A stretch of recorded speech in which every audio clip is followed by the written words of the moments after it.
तो चलिए भी शुरू करते हैं प्रश्नावली 5.3 का 16% जैसे कि आप किताब में देख रहे हैं। देखिए बोल क्या रहा है, हमसे कह रहा है किसी स्कूल के विद्यार्थियों को उनके समग्र शैक्षिक प्रदर्शन के लिए 7 नकद पुरस्कार देने के लिए यानी 7 प्राइज़ देना यानी 7 प्राइज़ दे रहा है वो, और उसकी कुल राशि कितनी है 700 रुपये रखी गई है। जो 7 पुरस्कार देंगे टोटल की राशि कितनी हमारी 700 रुपये है। तो प्रत्येक पुरस्कार अपने से ठीक पहले पुरस्कार से 20 रुपये कम है। क्या है 20 रुपये कम हो जाता है, यानी हमने माना यदि पहले को 100 रुपये दिए तो दूसरे को जो देगा वो 20 रुपये कम करिए यानी 80 रुपये देगा, फिर उस अगले को क्या हुआ 60 रुपये देगा। तो अब कह रहा है कि पहले पुरस्कार से 20 कम है तो प्रत्येक पुरस्कार का मान ज्ञात कीजिए। तो जो प्रत्येक जो पुरस्कार है उसका मान कितना होगा वो हमें फाइंड करना है। चलिए देखिए बता देते हैं कहना क्या चाह रहा है। ये कह रहा है कि मैंने माना, समझ लीजिए कि माना जो प्रथम पुरस्कार है, ठीक है, जो हमारा प्रथम जो पुरस्कार होगा वो पुरस्कार हमने माना कितने दिया x रुपये दिया, ठीक है, वो x रुपये राशि है हमारी। जो हमारे पास जो पुरस्कार है वो x रुपये है। तो इसी तरीके से यदि बात करता हूँ जो दूसरा होगा हमारे पास में, जो दूसरा जो पुरस्कार होगा वो कितना देगा हमारे पास में, तो वो क्या होगा हर बार 20 रुपये कम कर देता है। वो यही बोल रहा है ना कि हर बार 20 कम कर देता है, यानी पहले से ठीक 20 रुपये कम है। तो क्या हुआ हमारे पास में ये 20 रुपये कम कर दिए इसने। तो हमारे अगर ये x ने पहले रुपये दिए तो x में से 20 कम देगा, इतने रुपये देगा। इसी तरीके से तीसरे की बात करता हूँ तो तीसरा पुरस्कार देगा कितना देगा, फिर वो इसके जो यानी जो पैसा बचा फिर उससे 20 कम देगा, यानी हमारे पास में 20 कम यानी x माइनस 40 रुपये हो जाएगा। अब इसी तरीके से अगर चौथे की बात करता हूँ तो चौथा पुरस्कार देगा 4, वो x माइनस 60 देगा। इसी तरीके से अगर पाँचवा देता है, ठीक है, जो पाँचवा पुरस्कार होगा वो कितना देगा x माइनस, इससे फिर 20 कम हो जाएगा, नहीं कि हमारे पास 80 हो जाएगा। इसी तरीके से अगर छठा बात करता है 6 की, छठे की पुरस्कार की बात करता है तो हमारा कितना x माइनस 100 हो जाएगा। और इसी तरीके से यदि सातवां, ठीक है, लास्ट जो पुरस्कार देगा 7 पुरस्कार देगा वो कितना x माइनस 120 रुपये हो जाएगा, यानी पहले वाले से हर बार 20 कम होता जा रहा है। अब वो हमसे बोल रहा है क्या कि इन सब का टोटल जो पुरस्कार है वो कितना है 700 रुपये है। जो सातों को हमारे पुरस्कार जो हैं, जो सातों जो पुरस्कार हैं, ठीक है, वो कितनी है हमारे यहाँ का जो राशि है वो कितनी है 700 रुपये हो गई। तो 700 को ऐड कर देंगे यहाँ पर, तो हमारे पास कितना ये x प्लस x माइनस 20, ठीक है, प्लस ऐसी x minus 40 plus x minus 60 plus x minus 80 plus x minus 100 plus x minus 120 बराबर टोटल कितना हमारे पास में 700 रुपये वो देगा मिलाकर। देखिए सबको ऐड कर लेते हैं, हमारे 7 ही x होंगे तो 7x हो जाएंगे। देखिए जब मैं सबको ऐड करूँगा सारे माइनस के हमारे पास में, तो 60 120, यहाँ पर कितना है हमारे पास 120 और ये 200 300 और ये कितना हमारे पास में 420, तो हमारा कितना 420 रुपये आ गया। तो 700, ठीक है, तो 420 को मैं इधर ले जाता हूँ तो प्लस का हो जाएगा, तो 7x बराबर 700 प्लस 420, तो हमारे पास कितना आएगा 7x बराबर टोटल हो जाएगा हमारे पास में 1120। अब देखिए x की वैल्यू अगर निकालिए तो x बराबर कितना हमारे पास में 1120 बटे 7 डिवाइड करेंगे तो कितना आएगा हमारे पास में 160 रुपये, यानी जो हमारा पहला जो पुरस्कार देगा वो 160 रुपये देगा। अब रही बात दूसरे की, तो हर बार 20 कम हो जाएगा। यदि मैंने 160 दिया, दूसरा कौन सा हमारे पास में x माइनस 20, यही तो हमारे पास में, तो x की वैल्यू कितनी हमारे पास में 160 माइनस कितना 20, तो कितना हमारे पास में 140 हो गया। अगर तीसरे की बात करता है तो 120 हो जाएगा, चौथे की बात करता है तो हमारे पास कितना 100 हो जाएगा, ठीक है, पाँचवीं की बात करता है तो 80, छठे की बात करता है तो 60 और इसकी बात करता है तो 40।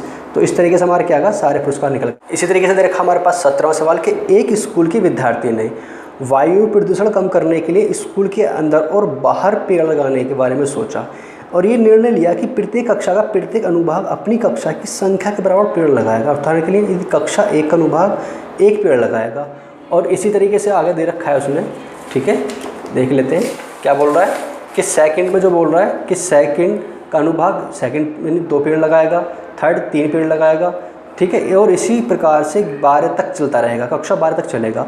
और प्रत्येक कक्षा के 3 अनुभाग हैं, तो इस स्कूल के विद्यार्थी द्वारा लगाए गए कुल पेड़ों की संख्या कितनी होगी।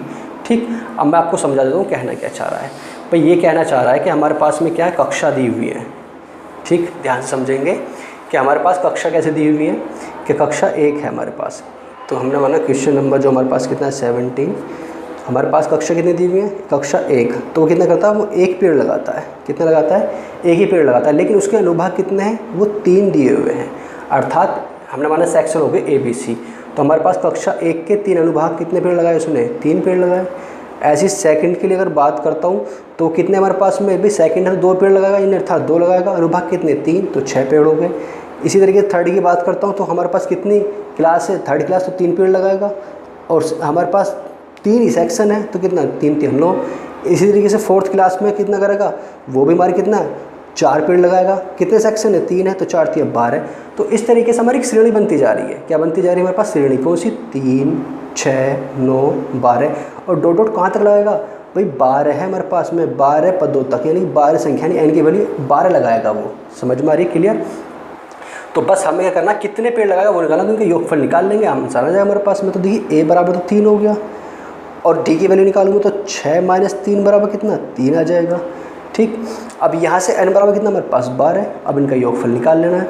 तो क्या करेंगे, यहाँ से हम लिख सकते हैं कि क्या कि 12 पदों का, ठीक है, 12 पदों का योगफल कितना लगाता है। तो हमारे पास कितना n में 12/2, ठीक है, 2 मल्टीप्लाई ए की वैल्यू कितनी 3 प्लस 12 - 1 और डी की वैल्यू कितनी है, हमारे पास 3 है।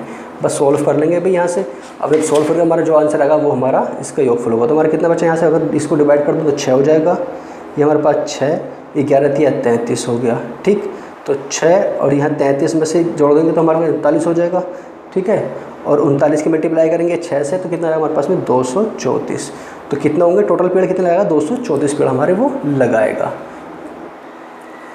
तो देखिए इसी तरीके से हमारा ये 18% दे रखा है। ध्यान से देखेंगे इसको, क्या कह रहा है कि एक केंद्र से ए प्रारंभ करते हुए बारी बारी ए केंद्रों किससे, ए केंद्रों बी से लेते हुए त्रिज्या कितनी बना रही है, यानी ए से कुल मिला के चित्र दे रखा है हमारे यहाँ पर कि वो बारी बारी केंद्र से बनाता है। तो पहले कितना बनाता है वो 0.5 त्रिज्या का अर्धवृत्त बनाता है।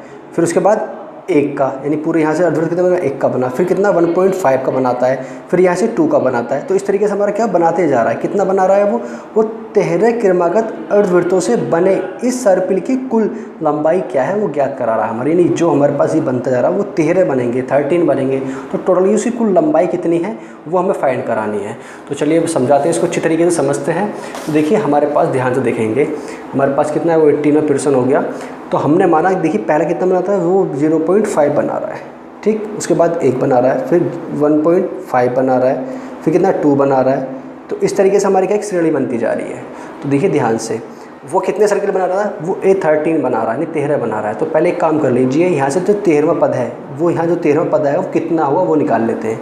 तो हमारे पास देखिए A बराबर तो 0.5 है और D की वैल्यू निकालूंगा तो 1 - 0.5 तो कितने की हमारे पास में 0.5 आ जाएगी। n बराबर 13 पद, यानी 13वां पद कौन सा है वो निकाल लेता हूँ। तो A13 निकाल लेता हूँ कितना होगा हमारे पास। वो क्यों निकाल रहा हूँ आपको समझ में आ जाएगी, क्योंकि लंबाई निकालनी है, कहाँ इसका यूज़ होगा आपको अच्छी तरीके से समझ में आ जाएगा। तो A + n - 1 × D हमारे पास होता है। तो A हमारे पास कितना 0.5 है प्लस ये कितना 13 - 1 और D की वैल्यू कितनी हमारे पास में 0.5 हो गई। तो यहाँ से 0.5 प्लस कितना 12 और मल्टीप्लाई 0.5 हो गया। तो देखिए 0.5 जब मैं इसकी इससे मल्टीप्लाई कर देता हूँ हमारे पास कितना जाएगा 0. यहाँ पर कितना 5 है, ये 12 है, ये 0.5 है तो 6 बैठ जाएगा। तो टोटल हमारा कितना 6.5 निकल कर आ जाएगा। ठीक है, तो जो हमारे पास जो 13वां पद है वो कितना होगा हमारे पास, वो ये 13वां पद 6.5 होगा। अब हमारे पास क्या करा, पूरी परिधि की बात कर रहा है, यानी कि वो ऐसे सर्किल घूम रहा है ना हमारे पास में, ऐसे करा फिर ऐसे गया, फिर ऐसे गया, ऐसे गया।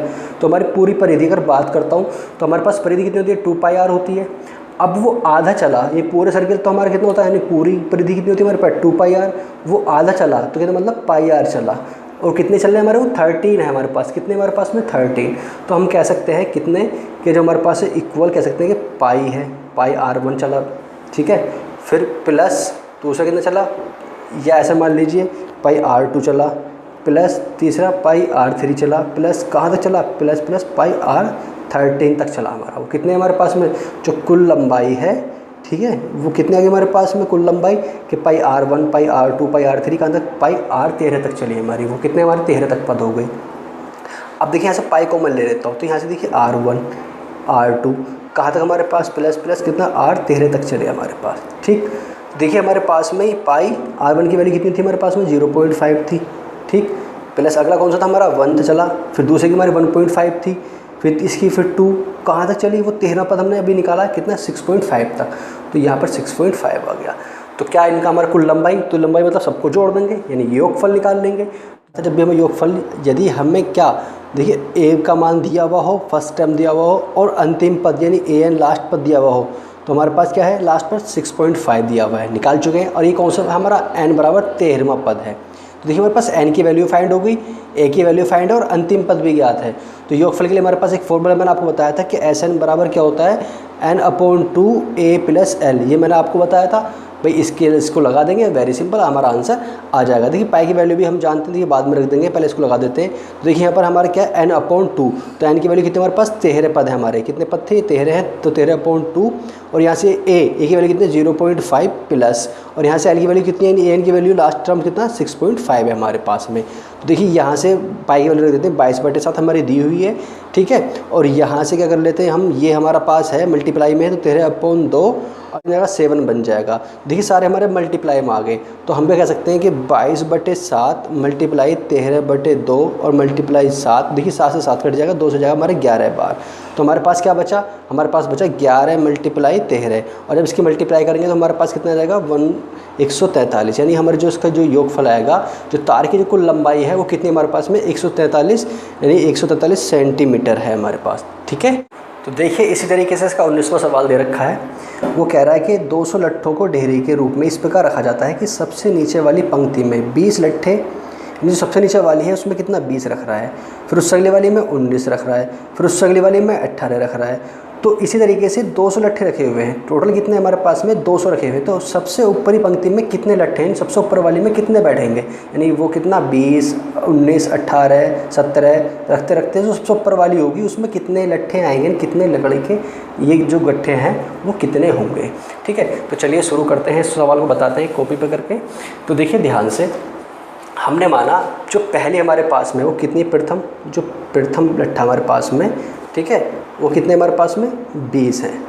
दूसरी में कितना है हमारे पास में, जो सेकंड है उसमें कितना हमारे पास में 1 कम हो गया, तीसरी में कितना होगा फिर 1 कम हो गया। तो हमारे पास एक श्रेणी बनती जा रही है, क्या बनती जा रही है हमारे पास श्रेणी, कितनी 20, 19, 18, कहाँ तक चल रही है, आगे तक चल रही है वो, ठीक।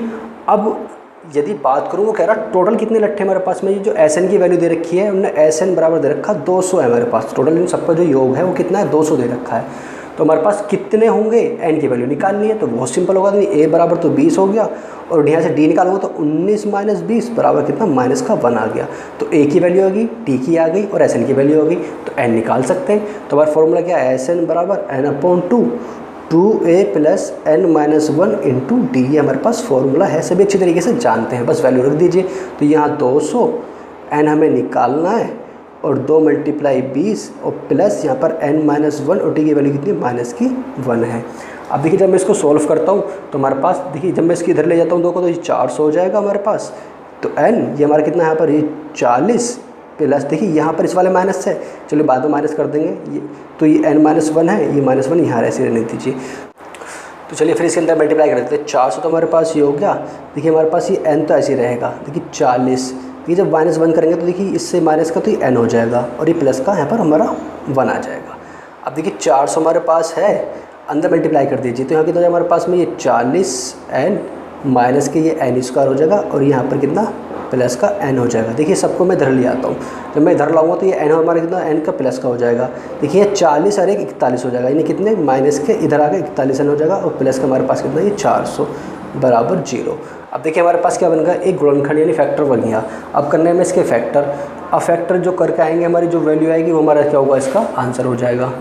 तो ठीक है, इसके चलिए वैल्यू इसके फैक्टर कर लेते हैं तो हमारा आंसर आ जाएगा। तो देखिए ये एम्प्लाइज, यदि मैं क्या करूँ, इसकी 400 मल्टीप्लाई करूँ तो हमारा मल्टीप्लाई करूँ तो 400 ही आए, और हमारे प्लस माइनस करूँ तो माइनस का 41 है, तो हमें ऐसे फैक्टर करना है। तो कर लेते हैं, तो n² यहाँ 25n और -16n हो जाएगा प्लस 400, ये हमारे हो जाएंगे इसकी गुणनखंड। तो हमारे पास 2 फैक्टर बनेंगे, क्या बनेंगे, एक तो हमारा n-25 आ जाएगा, और दूसरा गुणनखंड करके आएगा n, ठीक है, -16 बराबर 0।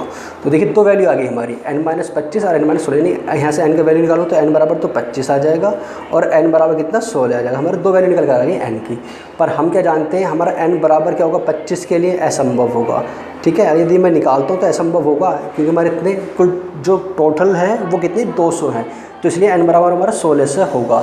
अब देखिए कितना, अब हम कहते हैं कि हम वो बोल रहा है कि जो हमारे ऊपर सबसे, जैसे हमारे ऐसे लट्ठे रखे हुए थे, तो इस सबसे ऊपर वाले में कितने रखे हुए हैं लट्ठे, तो यानी कि हमारे टोटल कितने हमारे पास में, यानी ए 16 कितने रखे हुए हैं हमारे, यानी n की वैल्यू 16 आ गई, यानी 16 लट्ठे रखे हुए, यानी n की वैल्यू 16 हमारे ऐसे वैल्यू रखी हुई है। अब उसमें कितने लट्ठे रखे हुए हैं, यानी कितने हैं वो निकालने हैं। तो ए 16 बराबर कितना, a + n-1 इंटू डी, ये हमारे पास फॉर्मूला है। तो ए की वैल्यू कितनी हमारे पास में 20 थी, अभी n की निकल कर आ चुकी कितनी हमारी 16 माइनस है कि नहीं 15 हो जाएगा। और d की वैल्यू कितनी हमारे पास में, वहाँ से हमें -1 पता थी, तो कितना 20 और -15 बराबर कितना 5 आ गया। यानी हमारे जो सबसे ऊपर वाली हमारी जो रो है उसमें कितने हमारे वो 5 लट्ठे रखे हुए हैं। अब देखिए अगर 25 से भी अब रख के देख लेंगे तो माइनस के 4 बैठेंगे, जबकि माइनस में तो हमारे होंगे नहीं, इसका मतलब ये थोड़ी है कि माइनस में है ही नहीं, तो माइनस का मतलब है उस पर तो है ही नहीं, जबकि हमारे रखे हुए तो हमारे कितना n बराबर 16 के लिए 5 लट्ठे रखे हुए आएंगे। चलिए देखते हैं प्रश्नावली का लास्ट सवाल है और देखिए अच्छे तरीके से समझते हैं। देखिए बोल क्या रहा है, इस सवाल को देखेंगे। कह रहा है कि एक आलू की दौड़ में, ठीक है, क्या बोल रहा है, एक आलू की दौड़ है जिसमें प्राणी के स्थान पर एक बाल्टी रखी हुई है। तो कह रहा पहले आलू को 5 किलोमीटर दूरी पर, अन्य आलू को एक सीधी रेखा पर 3 मीटर की दूरी पर रखा गया है और इस रेखा पर कितने 10 आलू रखे गए हैं। कितने रखे हुए आलू है चित्र के अनुसार। देखिए यहाँ पर क्या क्या रखा है कि यहाँ पर दे रखा है कि एक हमारे पास बाल्टी रखी हुई है, यहाँ पर रेखाओं पर ये आलू रखे हुए हैं और वो कितने 10 आलू रखे हुए हैं। तो पहले की जो दूरी है यहाँ से बाल्टी की वो कितनी हमारे पास 5 है, और फिर प्रत्येक बार जो हर प्रत्येक आलू की वो कितनी 3-3 की रखी हुई है। तो हमसे कह रहा है कि वो यहाँ पर क्या कर रहा है, प्रत्येक बाल्टी से चलना प्रारंभ करता है, निकटतम आलू को उठाती है और उसे लेकर वापस तोड़कर बाल्टी में डाल देती है। यानी ऐसे जाती है, उठाती है, फिर लाकर डाल देती है, फिर यहाँ आती है, फिर जाती है यहाँ पर, फिर यहाँ से उठाती है, फिर इसी तरीके से लास्ट तक जाएगी और वापस आएगी। यानी हर बार चक्कर क्या डबल लगा रही है वो। तो क्या दूसरा आलू उठाने के लिए वापस दौड़ती है, तो उस उठाकर वापस बाल्टी में डालती है और वह ऐसा तब तक करती रहती है जब तक सभी आलू बाल्टी में ना आ जाए। तो प्रत्येक प्रतियोगी को कुल कितनी दौड़ लगानी पड़ेगी, यानी वो यहाँ से आता है, यानी हर बार डबल चक्कर कितना उसे भागना पड़ा वो उसे निकालना है हमें। ठीक है, तो चलिए अच्छे तरीके से सवाल को समझते हैं और करते हैं। चलिए देखिए यहाँ पर क्या कह रहा है। देखिए जब यहाँ बाल्टी रखी हुई है वो यहाँ से भागी, तो यहाँ पहले जो आलू उठाया वो कितना था 5 पर था। कितना था हमारा पहले श्रेणी कितना था 5 पर था। ठीक है, फिर वहाँ से उठाकर उन्होंने यहाँ पर आ गई, डाला इसमें, फिर यहाँ से गई, तो कितना चला 5 के बाद में फिर वो आगे आलू तो यहाँ बचा ना। अब दूसरा आलू हमारा यहाँ पर है, तो 5 तो चली प्लस 3 और आगे चली। ठीक, तो फिर उन्होंने आलू उठाया, फिर यहाँ पर आकर फिर डाल दिया। फिर क्या हुआ, फिर दोबारा गई, एक आलू का यहाँ रखा है, तो इसके लिए फिर क्या करें, फिर इतना चली, यानी 5 + 3 तो चली, फिर उसके बाद प्लस 3 और चली, फिर इसी तरीके से 5 + 3 तो चलेगी, फिर प्लस को 3 कब तक चलेगी, ऐसे हमारे कितना 1 2 3 कहाँ तक चलेगी, डॉट डॉट कहाँ तक 10 तक चलेगी। वो कितना चलेगी 10 तक चलेगी। देखिए उसे हर बार क्या कर रहा है, डबल चक्कर लगा रहा है, नहीं यहाँ से गई फिर आई, फिर यहाँ गई फिर आई, तो हर बार डबल चक्कर लगा रही है। तो हमारे पास में देखिए श्रेणी बनकर आ गई। देखिए हमने डबल के लिए 2 ले लिया यहाँ पर। ठीक है, डबल के लिए हमने क्या ले लिया 2 ले लिया यहाँ पर, क्योंकि हर बार डबल चक्कर लगा रही है। तो पहला कितना 5 चली, फिर कितना 8 चली, जोड़ देंगे फिर हमारा कितना 11 है, फिर कितना हमारे पास 14 है। तो इसी तरीके से हमारे एक श्रेणी बनती चली गई।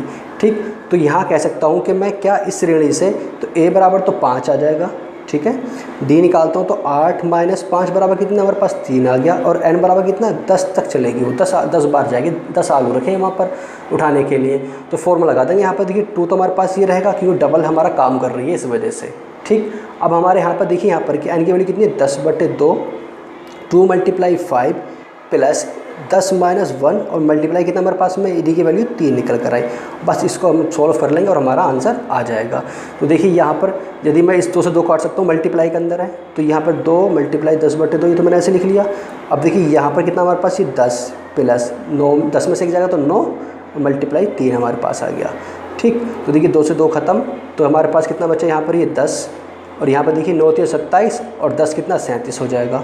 तो अर्थात 10 × 37 यानी 370। जो दूरी चलेगी वो 370 मीटर दूरी चलेगी, उसे तय करनी होगी। यानी क्या, जब वो यहाँ से बार बार चलेगी, यहाँ गई फिर आई फिर गई आई, यानी यहाँ तक जाने में 10 बार करने में 370 मीटर चल चुकी होगी।